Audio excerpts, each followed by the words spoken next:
Welcome to a special edition of the Not Just a Pony Ride podcast. I'm your host, Katie King. Each week, families, friends, and caregivers watch from the rail as their participants climb into the saddle and ride out to reach their goals. Together with their equine partners, our participants are accomplishing amazing things, both in the arena and out. We are here to share their stories. Stories of courage to try something new, persistence, achievement, and sometimes just the funny stuff when we can't help but laugh. So join me to hear from those who see the most from outside the arena. Welcome to Tales from the Rail. Well, tell us a little bit about your family and your wonderful Nikola and why you guys are here. I have a 4-year-old son named Nikola. He is hilarious and super smart. And then we live in an apartment above my parents' house. So we have our own little family unit and we all come out here every week. Wonderful. How did you hear about HETRA and the services that we offer? It was actually at a different adaptive program. I met a family there and they said, "Have you heard about HETRA?" And I was like, "No." And their son also has hypotonia. Nikola has hypotonia. And so they have the same condition. And they said how helpful it had been for them. And then I dived right in that night, read everything about it, immediately did all the paperwork. And like a month later, I think, we were here for our initial evaluation. Awesome. What benefits have you seen in Nikola, and has it been what you thought it was going to be in helping him reach goals? It's been more than I thought it would be. I thought, this is, therapy plus animals, and he loves animals. I was like, it'll be great. And I did not realize how much of a physical benefit it would be until we started getting into the program. One of the funniest things actually was my dad was kind of skeptical at first. And then within a few weeks, he was making progress that we hadn't seen before. And then my dad, I was showing him videos and he came out one time and saw him. This was pre-pandemic. Yeah. And it was like, and he was amazed. And now the fact that my dad is 100% believer in the program, like going from skeptic to believer is like the biggest proof I need. It speaks for itself, doesn't it? Yeah. Very good. What are some of your favorite things about HETRA, or, favorite memories that you have?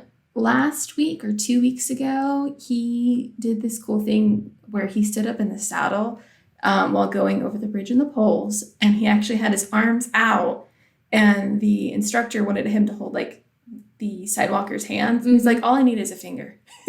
All I need is a finger. Like, I don't need to hold hands. Just give me a finger. And just with a finger was enough stability for him to go across the poles with his arms out, standing up in the saddle. And I remember the first few times he stood up in the saddle, and like that in itself was accomplishment. So to see such progress has been really impressive. Yeah, absolutely. What do you think has that strength played into, things that you see at home or at school or that kind of thing? Definitely. A lot of the independent skills we were working towards, he didn't have the strength to be able to do, like getting himself dressed, because anytime he tried to bend over, he would fall over. And now he can get his pants on and off by himself.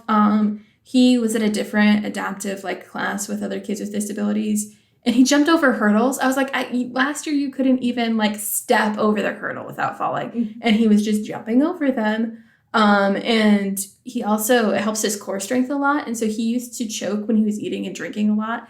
And now he hardly ever does that. He's able to drink without choking, which I don't know if you have kids that have that issue. It's a huge stress to be like, you're choking on water. Like, this is not good. No. But now he's not.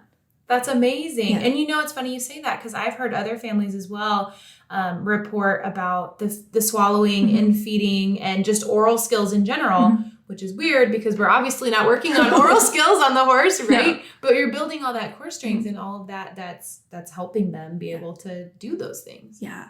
And I mean, that's such an important part. Can you imagine choking every time you eat? It's not fun. And so it's a huge improvement in his daily life. Absolutely. So what would you say to a family maybe that was considering, not just HETRA, I mean, any kind of, equine assisted services like this that, or maybe on the fence? What would you say to them? Definitely try it. One of my things always with his therapies is if we try it and it doesn't work, we don't have to be there forever. That's right. And so if you're nervous about it, you can always come and do the tour, which was a big help for us to kind of see what it looked like, what it felt like, and then the initial evaluation. And it's if you come out here and it doesn't vibe with you and your family or your kid, you don't have to continue, but definitely give it a shot. because I don't think there's many families here who've given it a shot and then stopped. Pretty much everybody I know who's been here came here, loved it, and has been here ever since. That's absolutely right. I can attest to that too, because my schedule keeps getting more and more filled every day, which is a good problem to have. Is there anything else you want to share with our audience about how special Nikola is and the time that he has here at HETRA? I think one of the funniest things, it's kind of a funny story, and I think it helps people and families realize how great a facility this is. Nikola's very unique and has his patterns, and he's extremely intelligent, but he has his quirks, and one of his favorite is that he's a robot baby dog. And so his therapist, Diane, just totally plays into that. So we're his sidewalkers right now because of the pandemic. And, he will be doing something. He's like, don't say that. Say robot baby dog, do it. And like, as a parent, you're like, this is weird. And your heart kind of stops. And I'm like, I'm sorry. And Emma is like, cool, let's go with it. And one of the things he doesn't like to do is he doesn't like to count.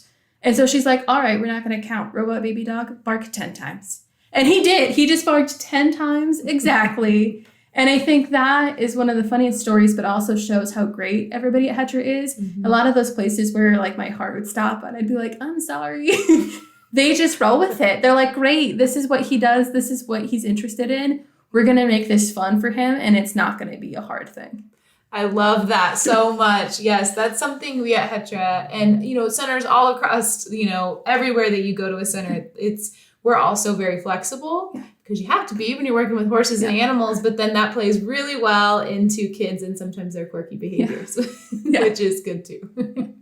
Well, thank you so much for sitting down with me today. I appreciate it, sharing your story. Thank you. This Tale from the Rail was brought to you as part of HETRA's Drive to Ride campaign. Riders and their families raise funds for their team to support the Participant Sponsorship Fund.